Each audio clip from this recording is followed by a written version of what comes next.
Olá, meus irmãos, graça e paz a todos vocês.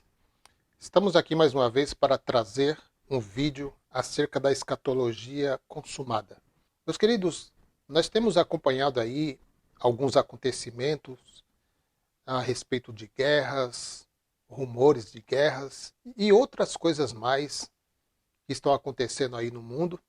E isso sempre trouxe para os futuristas uma chance de fortalecer esse sistema religioso, né, esse sistema futurista.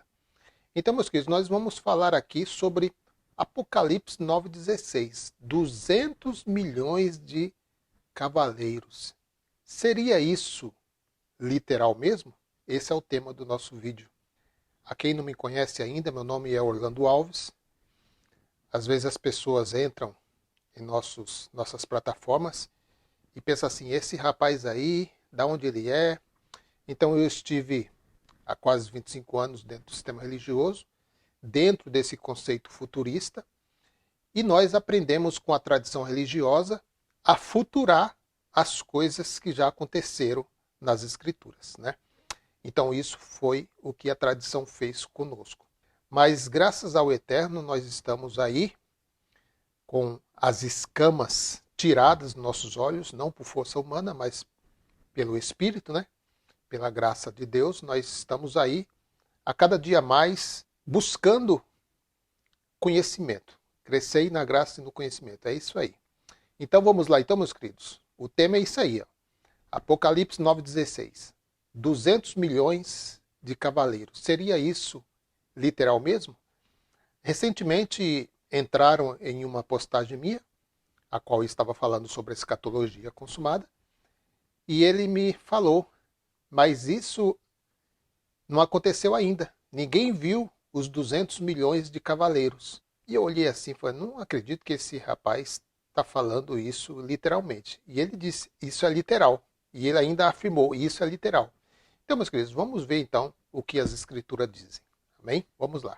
A quem está pela primeira vez assistindo esse vídeo, graça e paz a todos vocês. Amém? Apocalipse 9,16. O número dos exércitos da cavalaria era de 20 mil vezes 10 milhares. Eu ouvi o seu número. Bem, meus queridos, vamos começar aqui falando primeiramente sobre as trombetas do Apocalipse. Será que as escrituras podem nos dar algo de explicação a essas trombetas? Vamos juntos, neste vídeo, desmistificar esse falso ensinamento introduzido pelo sistema religioso futurista.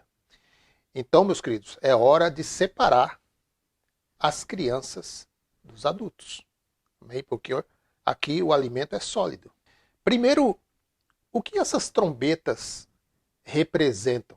O povo judeu foi um povo sempre de dura serviço. E Deus sempre usou a espada de outros reis contra eles. Vamos ler aqui duas passagens bíblicas do Antigo Testamento para saber o porquê desses castigos. Lembrando, meus queridos, que as trombetas, como os selos, são flagelos de Deus para Israel através dos romanos. Eu quero trazer aqui Levítico, capítulo 26, a partir do verso 14 em diante, diz assim, ó: porém, se vocês não obedecerem a todos os meus mandamentos, verso 15, se rejeitares as minhas leis, se desprezarem as minhas ordens e se quebrarem a aliança que fiz com vocês, verso 16, então eu os castigarei. O próprio Deus falando. Mandarei desastres e doenças e febres que abalam a saúde e enfraquecem o corpo.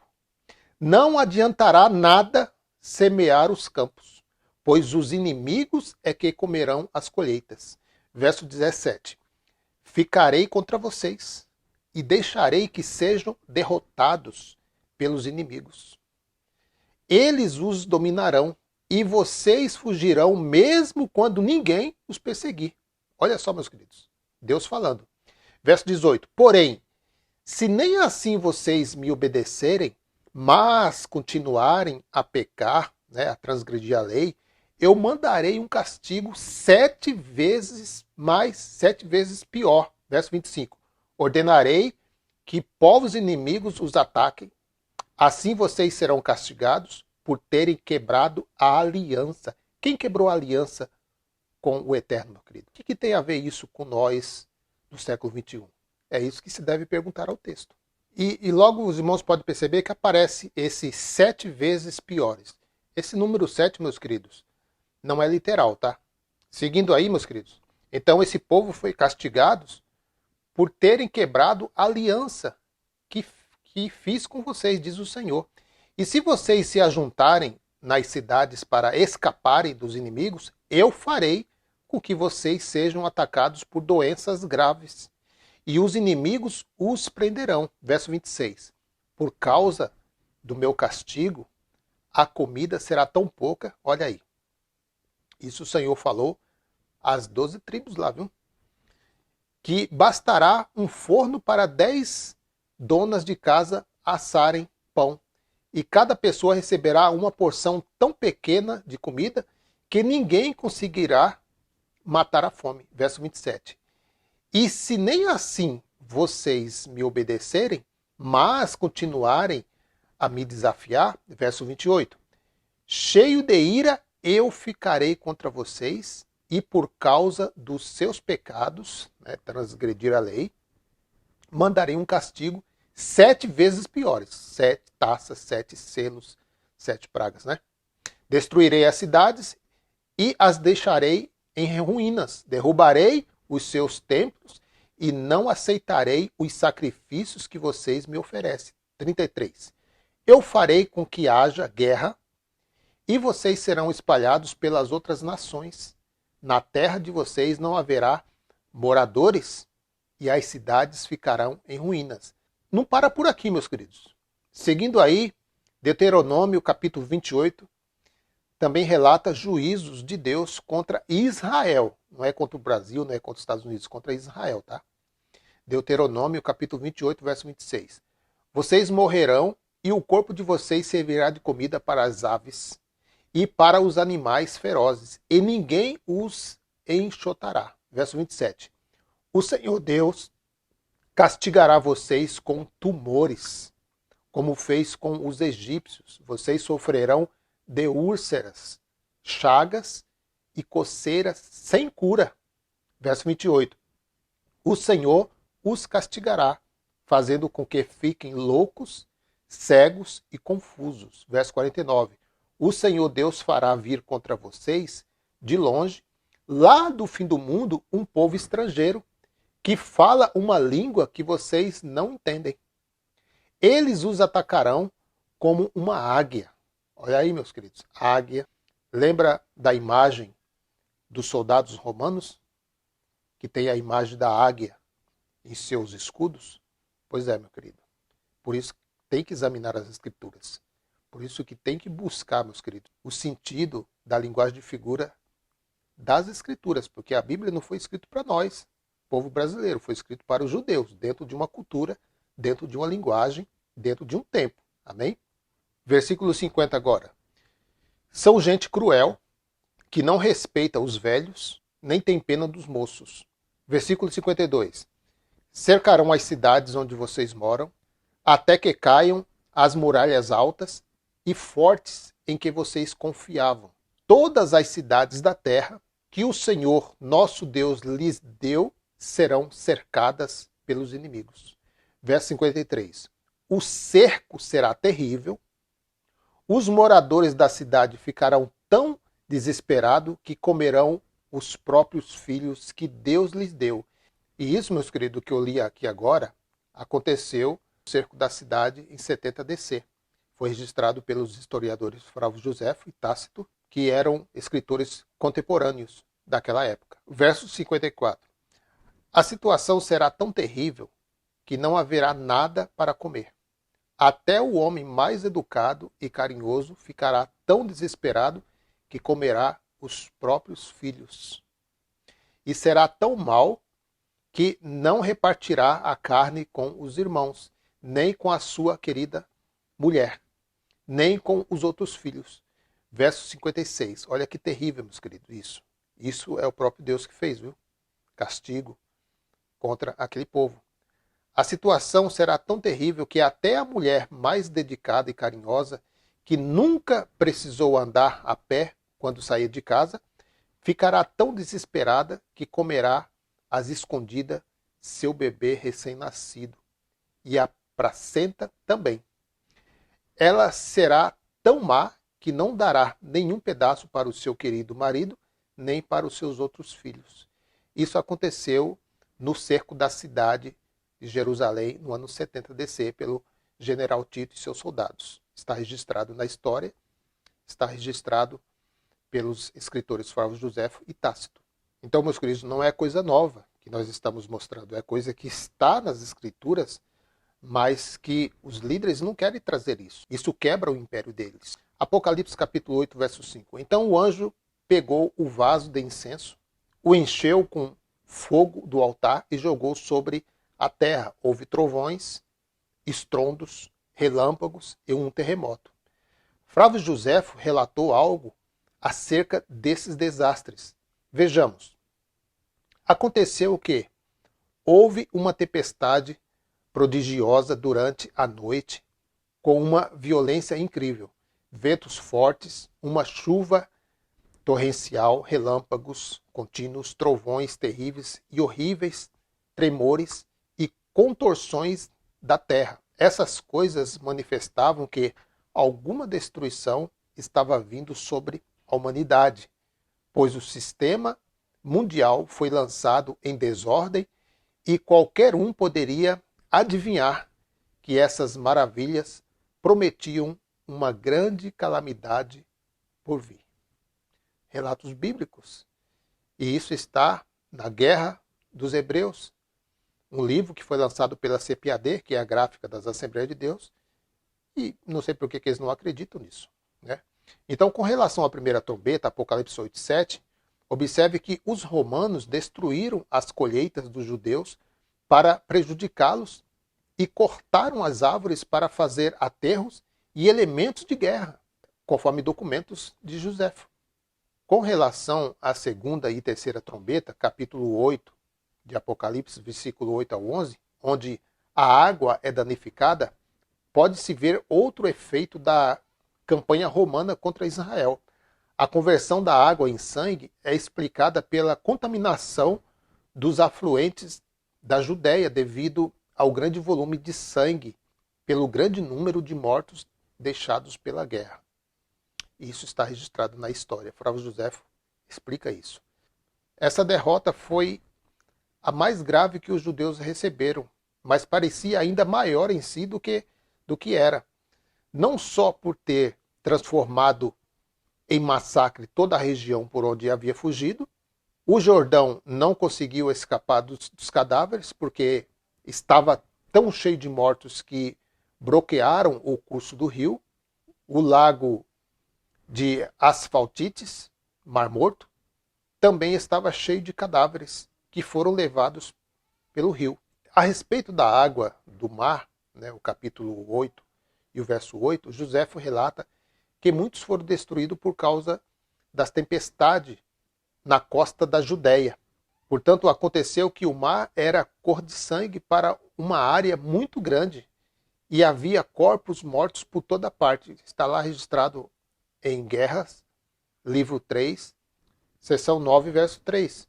Então, toda essa quantidade de cadáveres de sangue trouxe putrefação e contaminação tanto do ar quanto da água. Está lá registrado também em Guerras, livro 3, seção 10, versículo 9.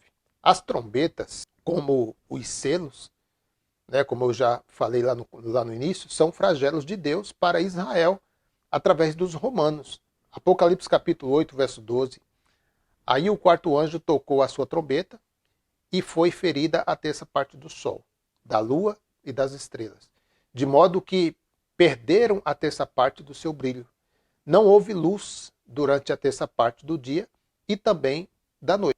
A quarta trombeta é equivalente ao sexto selo do Apocalipse, no capítulo 6, o versículo 12 ao 14. Essas perturbações celestiais são usadas como linguagem profética em toda a Escritura para apontar para a destruição de uma nação penitente e não literalmente para um cataclismo cósmico, né, como o sistema futurista ensina por aí.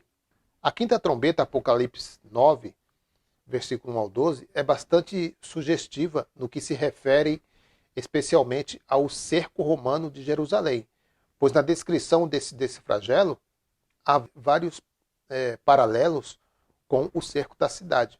Em primeiro lugar, observe que a duração dessa punição é de 5 meses, né? Capítulo 9, verso 5.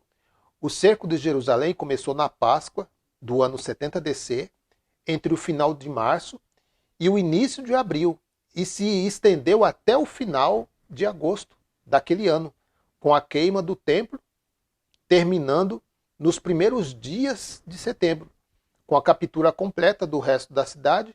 Isso dá exatamente 5 meses de cerco. Isso é registrado na história, mas o seu líder não ensina isso, né? E segundo, está profetizado para não tocar naqueles que estão selados, capítulo 9, verso 4. 144 mil judeus, que são os cristãos judeus, as primícias da igreja e da nova aliança, que não estavam na cidade no momento do cerco. Terceiro, a profecia declara que lhes foi dado não matá-los, mas atormentá-los por 5 meses. E seu tormento era como o tormento de um escorpião, quando fere um homem. Capítulo 9, verso 5 de Apocalipse. Os exércitos romanos, nesta fase da guerra, estavam paralisados e não podiam matar os judeus que se abrigavam atrás dos muros de Jerusalém, mas eram atormentados pelo terror do confinamento e da escassez de comida e água que eles estavam passando naquele momento. Mais adiante, a profecia declara: e aqueles dias os homens buscarão a morte, mas não a acharão, e desejarão morrer, mas a morte fugirá deles. Capítulo 9 de Apocalipse, verso 6. E isso se cumpre com a espantosa exatidão na história a seguir, onde Joséfo, o escritor, conta a angústia daqueles que foram encerrados no cerco da cidade. Muitos procuraram morrer para acalmar seu sofrimento, mas não conseguiram. Mas eles esperam essas coisas ainda acontecer. Eles vão futurando e acham que isso aqui não aconteceu, vai acontecer ainda. Quarto, os gafanhotos, capítulo 9, verso 3, podem ser considerados uma referência a exércitos estrangeiros. Em Joel, capítulo 1, o verso 2 ao 12, é mostrada uma praga de gafanhotos que, segundo a tradição do Targum, estaria se referindo a exércitos estrangeiros invadindo a Judéia, especialmente babilônios. Assim, há um bom precedente no Antigo Testamento de que os gafanhotos podem agora representar o exército romano estrangeiro, com relação ao nome do rei desses exércitos, capítulo 9, verso 11 de Apocalipse. Assim como a bandeira da guarda pretoriana imperial, assim como está mostrando aí no vídeo a imagem. Referências ao cabelo das mulheres: dentes de leão, couraça de ferro e o rugido das carruagens de batalha, capítulo 9, verso 8 ao 9. Que eles leem isso literalmente, mas isso aí há uma explicação, né? Pode ser uma referência à armadura de guerra romana, né? Cocares de capacete e as peles de animais que eles usavam, assim como está na imagem aí no vídeo, que é a armadura típica, né, daquela época, né? A sexta trombeta, capítulo 9, versículo 13 ao 21, pode ser uma referência às 4 legiões que cercaram Jerusalém, né? Os 4 anjos, né? As 4 legiões. E vou mostrar aí também no gráfico, né? Isso aconteceu em 70 DC.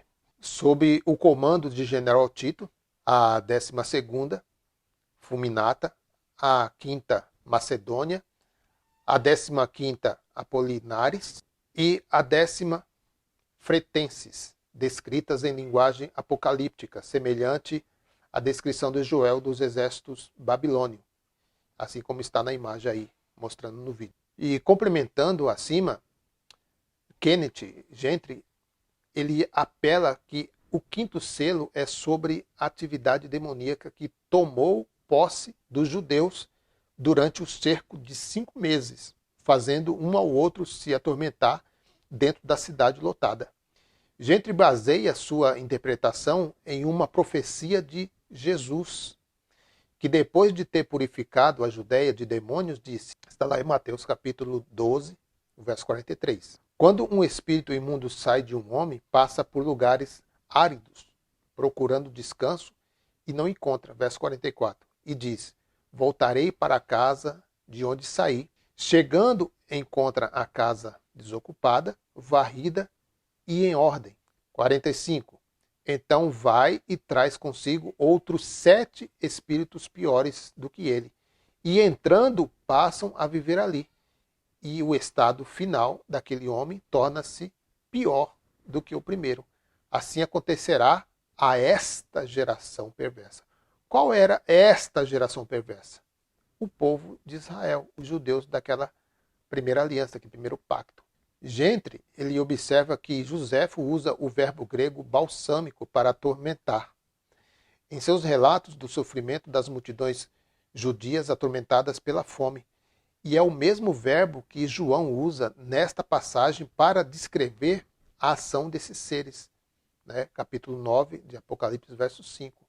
O autor considera ainda que a sexta trombeta é uma referência aos exércitos romanos, mas acrescenta à intervenção militar romana também os exércitos celestiais, que se avistaram na terra da Judéia durante o cerco. E isso é documentado por Joséfo e Tácito, como testemunhas diretas e também por outros historiadores posteriores. Então, meus queridos, não é somente o falar, é o examinar as escrituras e a história. O rio Eufrates secando. Eles, os futuristas, usam isso para fortalecer as suas teorias futuristas, que se trata de um cumprimento profético. Porém, se pesquisarmos um pouco, saberemos que há estudos que comprovam que isso se trata de um problema climático e não profético. Conforme as coisas vão acontecendo, o planeta está sofrendo essas modificações climáticas. Então, todo o cenário profético, linguagem e tempos estão interligados com as 12 tribos de Israel. E que essas tribos já deixaram de existir. Hoje o que temos aí é um Estado criado pela ONU, de judeus mistos e não hebreus legítimos. Então, quando isso aconteceu, no ano 70 DC, as 12 tribos ainda existiam. Elas estavam de pé, estavam lá para o cumprimento escatológico. E também nós podemos ver na história que em 529 a.C., os persas desviaram o percurso do rio Eufrates. E isso causou também uma seca que possibilitou os persas a tomarem a Babilônia. Meus queridos, a carta apocalíptica é uma extensão maior e mais detalhada do sermão escatológico de Jesus em Mateus 24, Marcos 13 e Lucas 21. 7 pragas, 7 selos, 7 taças. Assim como foi falado lá no início do vídeo.